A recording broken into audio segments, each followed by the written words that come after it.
Bad girl தான் கடைசி படம். கடையை சாத்துறோம் வேதனையில் வெற்றிமாறன் எடுத்த முடிவு.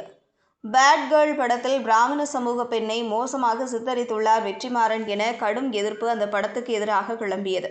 படத்தின் ரிலீஸ் பல மாதங்கள் தள்ளிப்போன நிலையில் தற்போது மறு தணிக்கை செய்யப்பட்டு U/A 16+ சான்றிதழ் உடன் இந்த வாரம் செப்டம்பர் 5ஆம் தேதி திரைக்கு வருகிறது. இந்த நிலையில் பேட் கேர்ள் படம் தான் தனது தயாரிப்பில் உருவாகும் கடைசி படம் என்றும் இதற்கு மேல் புதிதாக எந்த ஒரு தயாரிப்பையும் செய்யப்போவதில்லை என சொல்லிவிட்டு தனது கிராஸ் ரோட் பிலிம் நிறுவனத்தின் கடையை சாத்துவதாக வெற்றிமாறன் மிகுந்த மனவேதனையுடன் கூறியுள்ளார். கோபி நயினார் இயக்கத்தில் ஆண்ட்ரியா நடித்த மனுஷி திரைப்படத்தையும் வெற்றிமாறன் தயாரித்துள்ளார்.